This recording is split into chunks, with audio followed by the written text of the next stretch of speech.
আসসালামু আলাইকুম প্রিয় দর্শক শ্রোতা, প্রিয় বন্ধুরা, আমরা আজকে চলে আসছি ব্রাহ্মণবাড়িয়া জেলার ঐতিহ্যবাহী কসবা উপজেলার বাইক ইউনিয়নের চারুয়া গ্রামে সেলিম মৎস্য খামারে।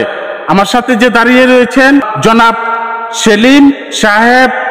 কয়েকদিন আগে একাধারে একটানা বৃষ্টি হওয়াতে বাংলাদেশ ব্রাহ্মণবাড়িয়া জেলার পূর্ব দক্ষিণ অঞ্চলগুলি প্রায় তলিয়ে যায়। আমাদের বাইক ইউনিয়নের চারুয়া গ্রামে জনাব সেলিম মৎস্য খামারটির প্রায় 10টি পুকুর তলিয়ে উনার কোটি কোটি টাকার মাছ, বেচার উপযুক্ত মাছগুলি বন্যার পানিতে ভেসে যায়। প্রিয় দর্শক শ্রোতা, আপনারা দেখতেছেন ফেসবুক পেজ, ইউটিউব চ্যানেল আলো টিভি 96, স্মার্ট টিভি এবং টিকটক আর ইনস্টাগ্রাম, যেখান থেকে এই প্রোগ্রামটি দেখছেন আপনাদেরকে অনেক অনেক অভিনন্দন, ভালোবাসা রইল। প্রিয় দর্শক শ্রোতা, জনাব সেলিম মৎস্য খামারটি দীর্ঘদিন যাবৎ মৎস্য চাষ করে বাংলাদেশের উন্নয়ন করে যাচ্ছেন। প্রিয় দর্শক শ্রোতা, আমাদের ব্রাহ্মণবাড়িয়া জেলার পূর্ব দক্ষিণ অঞ্চলে যারা ফিশারি করে, এই 2024 সালের যে বন্যায় আক্রমণ হয়েছে আমাদের বাংলাদেশ, সবাই কিছু না কিছু ক্ষয়ক্ষতি হয়েছে। জনাব সেলিম মৎস্য খামারটি আমাদের প্রায় কোটি কোটি টাকার মাছ এখানে এই প্রজেক্ট থেকে বের হয়ে গেছে, বন্যার পানিতে ভেসে গেছে।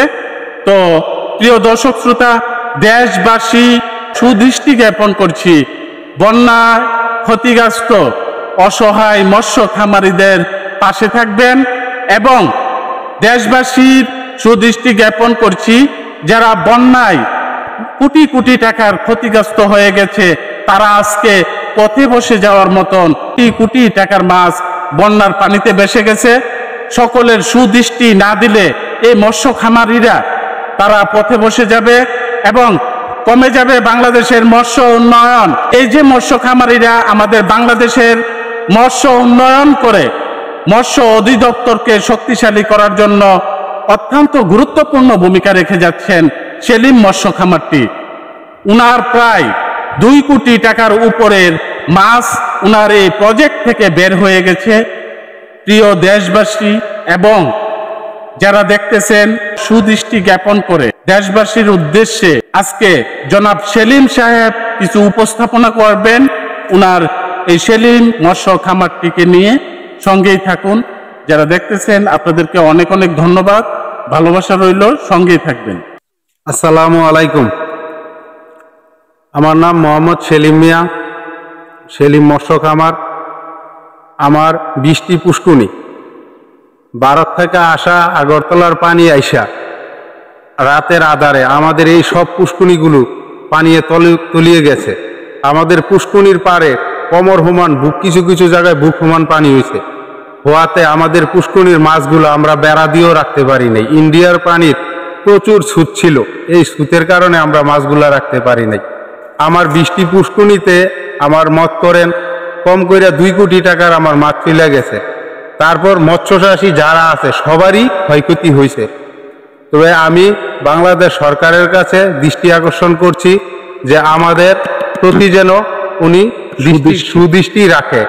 আমাদের ব্যাংক থেকে ঋণ নেওয়া আছে, তারপর আমাদের মত করেন খাবারের ফিডের দোকানে ঋণ নেওয়া আছে, তারপর আমাদের আরো বিভিন্ন দেনা ফেনা আমরা আছি। কিন্তু আমাদের এই কথা ছিল মাছ বিক্রি করে ব্যাংকের টাকা পরিশোধ করব, ফিডের দোকানের টাকা দেব, কিন্তু আমরা কিছুই করতে পারি নাই। আমাদের পুষ্কুনিগুলো শূন্য হয়ে গেছে। তো যেই কারণে সরকারের দৃষ্টি আকর্ষণ করছি, আমাদেরকে হেল্প করুক, আমরা যেন আবার মৎস্য চাষ করে ঘুরে দাঁড়াতে পারি, বাংলাদেশের মৎস্য একটা উন্নয়ন করতে পারি। বর্তমান সরকারের কাছে আবেদন করছি যে আমাদের উপজেলায় পর্যায়ে যদি আমাদের একটা ঋণের ব্যবস্থা করে দেয় স্বল্প লাভে, তাহলে আমরা ঘুরে দাঁড়াতে পারবো, বাংলাদেশে মৎস্য কাজের জন্য উৎসাহিত হতে পারবো এবং বাংলাদেশের জন্য কিছু করতে পারবো। তো আমাদের সরকারের কাছে আবেদন রইল যে আমাদের প্রতি যেন উনি সুদৃষ্টি দেয় এবং একটা লোনের ব্যবস্থা উপজেলা পরিষদে কইরা দেয়, তাইলে আমরা আবার ঘুরে দাঁড়াতে পারবো। এই কামনা করলাম। মৎস্য খাবারের মত করেন আগে আমরা খানা আনতাম 35,000 টাকা টন, এখন খাবারের দাম হয়েছে 65,000, 70,000, 72,000 টাকা টন। যেই কারণে আমরাও মাছ বিক্রি করতে হয় কিছু দামে, তবে সাধারণ মানুষের হিমশিম হচ্ছে এই মাছ খাইতে। যদি সরকার খাবারের দামটা কমাই দেয় তাহলে আমরাও মাছ কম রেটে বিক্রি করতে পারবো, সাধারণ জনগণও মাছ কম রেটে খেতে পারবে। তো এই কামনা করছি আমি সরকারের কাছে। আপনার পুকুরে কি কি মাছ চাষ করতেন? আমার পুকুরে পাঙ্গাস, তেলাপাইয়া, রুই, মিরকা, কাতল, সিলভার, বিকেট। তো এই মাছগুলি কতদিন আপনার এখানে লালন পালন করতেন? আমার এখানে প্রায় পুষ্কুনিতে আমি মত করেন এই ছুডুপোনা করতাম কইরা, সেটা এটি আরেক পুষ্কুনি দিতাম, দিয়া প্রায় মত করেন 1.5 বছর 2 বছর পর পর আমি মাছ বিক্রি করতাম। এটা যখন কতটুক ওয়েট হলে আপনি এটা বাজারজাত করতেন মাছটার? পাঙ্গাস 2.5 কেজি, আপনার রুই মাছ মত করেন 1 কেজি 1.5 কেজি, তেলাপাইয়া মত করেন 700 গ্রাম 800 গ্রাম, কাতল মাছ 3 কেজি 4 কেজি, এই সিলভার বিকেট 3 কেজি 4 কেজি, এরকম ভাবে মাছগুলো আমি বিক্রি করতাম বড় কইরা। প্রতিদিন খাবার কয় টন খাবার লাগতো আপনার এই প্রজেক্টগুলির মধ্যে, এভারেজে সবগুলির মধ্যে? এভারেজে প্রতিদিন আমার পুষ্কুনিতে মত করেন এই 25 কেজি প্যাকেট 60 প্যাকেট খানা লাগতো। কয় টন হবে? 1.5 টন। প্রতিদিন 1.5 টন খাবার লাগতো? জি। তো এই খাবারটি আপনারা কত করে আনতেন, বা কি বাসমান না ডুবন্ত কুন্ডি খাওয়ান? আমরা বাসমান খাবারটা আনতাম আপনার এই 75,000 টাকা রাখতো, আর ডুবন্ত খানাটা 68,000 টাকা টন রাখতো।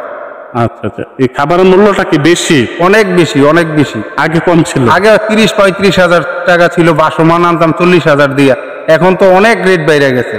আর এই খাবারের দামটা কমলে আপনাদের জন্য সুবিধা? আমাদের জন্য সুবিধা, আমরা মাছও কম রেটে বিক্রি করতে পারবো, আর সাধারণ জনগণরা কম দামে খাবে, খেতে পারবে।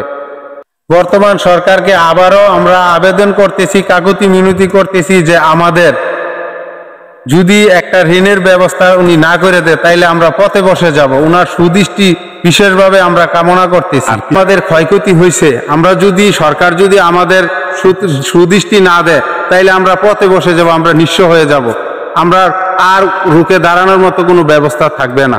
তা আশা করব সরকার সুদৃষ্টি আমাদের প্রতি উদযাপন করবে। বর্তমান সরকারের জন্য আমরা দোয়া করছি, উনি যেন সুস্বাস্থ্য থাকে এবং ভালো থাকে, এবং আমার জন্য দোয়া করবেন আমার পুষ্কুনিগুলা নিয়ে যেন আবার আমি ব্যবসা বাণিজ্য কইরা লাভবান হইতে পারি, ঘুরে দাঁড়াতে পারি। পাশাপাশি দেশবাসী সবাই আমাদের জন্য দোয়া করবেন, এবং আলু টিভি 96 কে কর্তৃপক্ষকে অনেক ধন্যবাদ জানাচ্ছি যে আমাদের এই পুষ্কুনিগুলা আইসা উনি পরিদর্শন করার জন্য ওনাকে আমাদের অন্তর থেকে ধন্যবাদ জানাচ্ছি, করার জন্য অনেক ধন্যবাদ জানাচ্ছি, এবং আমাদের এটার যেন সারা দেশে উনি ছড়াই দেয় এই কামনা করছি। সবাইকে ভালো থাকবেন, সুস্থ থাকবেন, পরিবারের সাথে থাকবেন। সবাইকে ধন্যবাদ। আসসালামু আলাইকুম। খোদা হাফেজ।